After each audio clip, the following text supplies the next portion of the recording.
Bismillah ar-Rahman ar-Rahim. In the name of Allah, the most beneficent, the most merciful. Dear students, we have been reading Paradise Lost, and we have gone through almost 320 lines of Paradise Lost, Book 1. So it's me again, your teacher Abdul Basit, and in this lecture we'll have an overview of Book 1 Paradise Lost, and then we will further read a few of the lines of Paradise Lost Book 1. Well, if you talk about the very beginning of the poem, in the very beginning of the poem, as you have read, Milton introduces the subject matter of the poem in the very beginning of this poem, and then we find that Milton also invokes before the muse for inspiration, and Milton's muse is not, as you know, is the Olympian muse. His source of inspiration is God, the one and only God, the Christian God. Alright? And he invokes before God for the illumination of his heart. He wants to, enlighten his heart. He wants to search for light out of darkness. Then he asks the reason of, the disobedience of Adam. He asks God about the reason of the disobedience that was shown by Adam and Eve. And then again he answers to his own question in the next lines, and he tells that the reason of their disobedience was Satan, and he calls him the infernal serpent. He has called Satan the infernal serpent who tempted Adam and Eve and led them to disobedience of God. Alright. Okay, further from lines 50 from the line number 50 to onwards, Milton talks about the fall of Satan and how he fell from heaven into the deep ditch of hell. So Milton tells us that Satan has fallen into the baleful, doleful, and dismal situation of hell, and it is because of his rebellion against God. It is because of his rebellious nature. He rebelled against God along with his fellows, and because of this rebellion, after being defeated by God, he has been thrown headlong to the hell. And then Milton also gives a vivid description of hell with the help of clear similes and metaphors.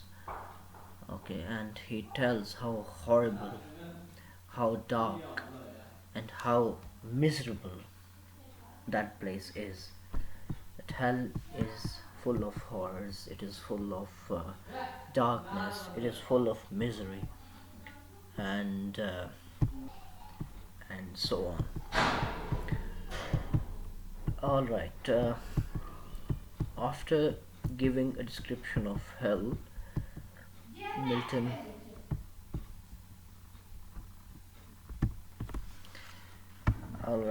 while giving the description of hell, Milton tells us that Satan and Beelzebub are lying side by side in the sea of fire, in the lake of fire, in the burning lake of fire. And when Satan raises his head, he finds that one next himself in power and next in crime, long after known in Palestine and named Beelzebub. Okay? Here he soon discerns, and waltzing by his side, one next himself in power and next in crime, long after known in Palestine and named Beelzebub.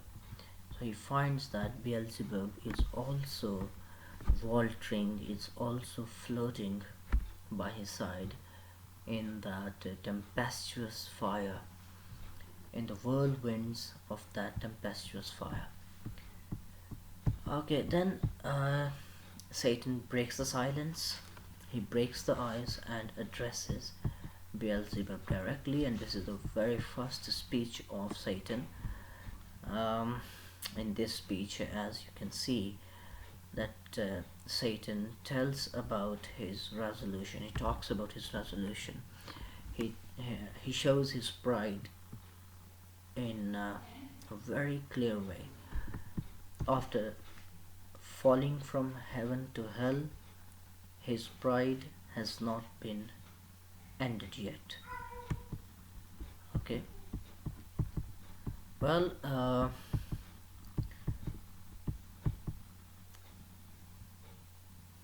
this was a long speech by Satan, and in this long speech, he again shows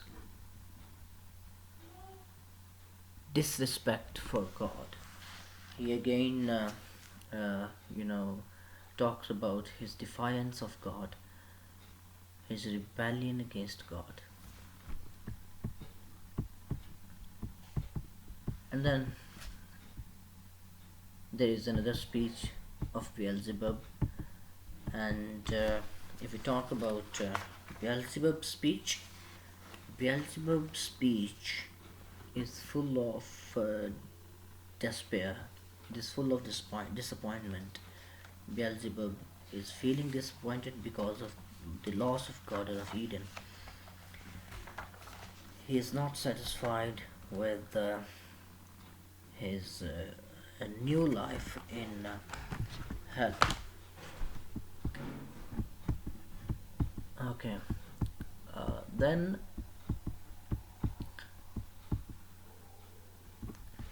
after this speech, again there is a speech of the Archfiend, and the Archfiend replies him and also encourages him in the next speech. So the next speech of Satan is also full of resolution. It is very very revolutionary speech given by Satan. Okay, gee, then Satan finds a plane and he wants to go to that plane. And as you know, that Milton has compared that plane uh, with the place where lava has emerged. Okay, and that is also a fiery place, but the fire is in a solid form. It's not in a liquid form as it was in the lake of fire. Okay,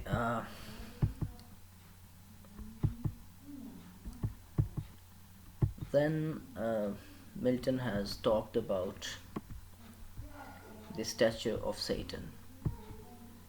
His stature has been compared with the Titans. His stature has been compared with the Briareus or Typhon, and most importantly, his stature or his size has been compared with the sea beast namely Leviathan. Okay, so these are the similes that Milton has used as far as Satan's stature or his huge size is concerned. So, in the next lines, Milton talks about his journey to the dreary land that Satan mentions in the above lines.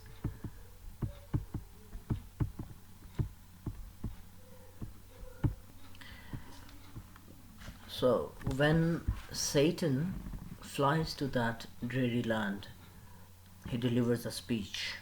That is one of the most important speeches of Satan, and this speech is completely about the strong resolution and determination of Satan. And his resolution is to defy God. His resolution is to uh, rebel against God. And here he says that well, these lines are very important. The mind is is its own place, and in itself can make a heaven of hell, a hell of heaven. So these lines are very important. And in these lines, Satan also says that he wants to reign. He doesn't want to be ruled, he doesn't want to serve, he merely wants to rule or reign. So he says, to reign is both ambition, though in hell. Better to reign in hell than serve in heaven. So these lines are very important regarding Satan's strong resolution and strong determination. Okay, then again we find another speech of Beelzebub. Uh,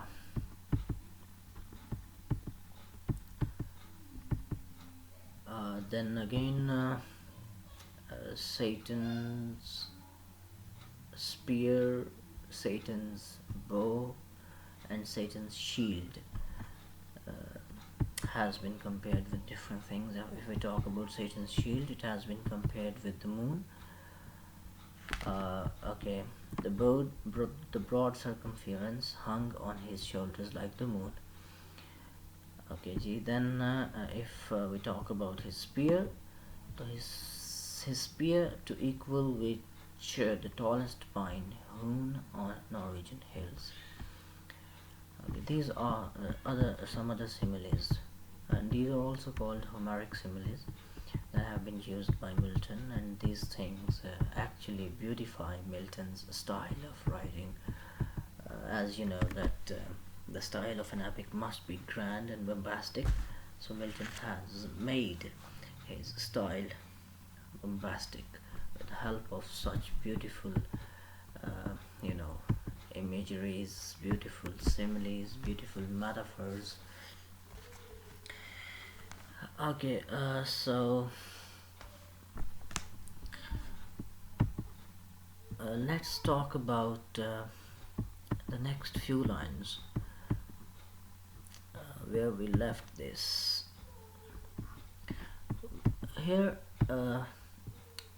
in these lines, Milton compares the army of devils with the scattered siege, or with the scattered leaves of the trees that afloat on a brook. So, as you know that Vallombrosa is a valley. Okay, and it's a valley in Florence in Italy. Alright, it's a valley, and it's a valley of shades near Florence. So he compares the um, army of uh, the legions of Satan with the scattered siege. A siege is a bower, a pleasant place in the shade of trees. Okay, bower, siege, they are the synonymous words, and it is a pleasant place in the shade of trees. Okay, and when it is autumn, uh, the leaves fall from the trees and they get scattered.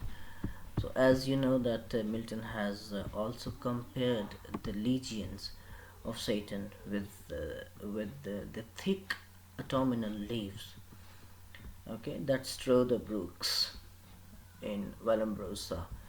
Okay, in the valley of Vallombrosa there are some brooks, there are some small rivers, on the surface of which the thick autumnal leaves float, and the legions of Satan are also floating in that lake of fire that is near that dreary land where Satan is standing. Okay, and then his army has been compared with the. Uh, okay, let's read these lines again. Okay, thick as autumnal leaves that strew the brooks in Vallombrosa, where the Etrurian shades high over arced embower or scattered siege afloat, when with fierce winds Orion armed hath vexed the Red Sea coast. Uh, okay, so here we find a reference uh, to Froa. Okay, in Urdu we call Firaun. All right, so in the Red Sea coast, on the Red Sea coast, they followed Moses. Okay, and they were armed, and they were overthrown by the waves or the tides of the Red Sea. Okay, and whose waves overthrew Busiris and his Memphian chivalry. So Busiris is a Greek name for Pharaoh. All right, it's the name given to Pharaoh in Greek language. So Memphian army, Memphian chivalry is the Memphian army. This is the army of Pharaoh that followed Moses, that followed Musa alayhi salam, and they were overthrown while with perfidious hatred they pursued the sojourners of Goshen. Okay, with perfidious hatred. They were full of hatred for Moses. Perfidious means treacherous. Okay, they were treacherous against Moses. They were treacherous against Musa salam, and they had hatred for him.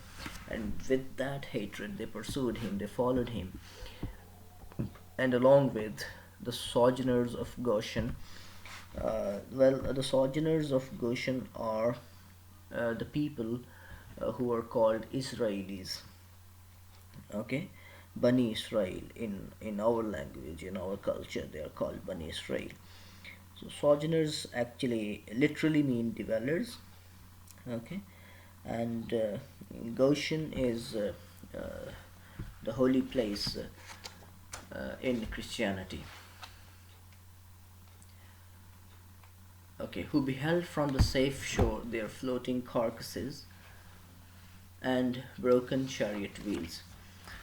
So the sojourners of Goshen were on this safe shore, and they were seeing the floating carcasses and the broken chariot wheels of the Memphian chivalry of Busiris or of Pharaoh. And Milton then says, So thick bestrewn, abject and lost lay these, covering the flood under amazement of their hideous change. So just like the autumnal leaves, just like the Memphian army of Busiris or Pharaoh, the legions of Satan were bestrewn, were scattered on that lake of fire. They were covering the flood of fire. They were abject, they were terrible, they were lost, and they were completely amazed about their hideous change, about their horrible and terrible change. He called so loud that all the hollow deep of hell resounded. And then Satan spoke so loudly that his voice uh, echoed in the hollow deep of hell. And he says, "Princes, potentates, warriors, the flower of heaven, once yours, now lost, if such astonishment as this can seize eternal spirits." He addresses all his legions and calls them princes, potentates, warriors, the flowers of heaven. And he says, "Once yours, heaven was once yours, and now it is lost. If such astonishment as this can seize eternal spirits." Okay, and you are completely astonished, you are amazed, you are, shocked. Or have ye chosen this place after the toil of battle to repose your weird virtue for the ease you find, or slumber here as in the vales of heaven? So he questions them whether they are satisfied with their present position, and they merely want to slumber, they want to sleep as they slept in the vales of heaven. Or in this abject posture have you sworn to adore the conqueror, or in this terrible posture, in this terrible position, whether they have made their mind to adore the conqueror, means God, who now beholds cherub and seraph rolling in the flood. Well, God is beholding them, God is looking at them. Cherub and seraphs are the angels, or the groups of angels actually. So God is beholding them, God is looking at them from heaven, and He is looking at their fallen condition. And God is looking at them with scattered arms and ensigns, till anon his swift pursuers from heaven gates discern the advantage, and descending tread us down, thus drooping, or with linked thunderbolts transfix us to the bottom of this gulf. Awake, arise, or be for even forever fallen.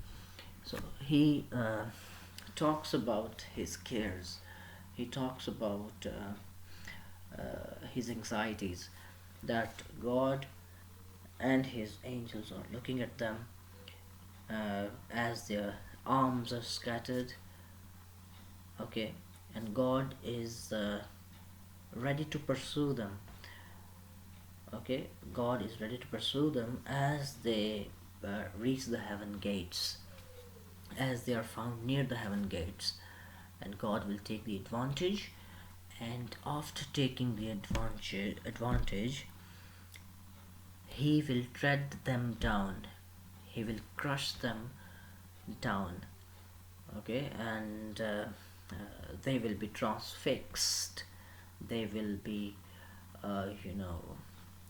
completely fixed to the bottom of this horrible hell.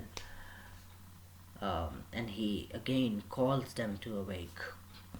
He uh, encourages them to awake, arise, or be forever fallen. So, dear students, this was all about today's lecture, and tomorrow, inshallah, we'll read the uh, remaining lines of Paradise Lost Book 1. So, stay safe, stay at home. Inshallah, see you very soon at college. So, carefully read the lines of Paradise Lost. And if there is any confusion about this lecture, or confusion about any explanation that I gave, you can ask without any hesitation. Thank you so much for being patient. Thank you so much for listening patiently.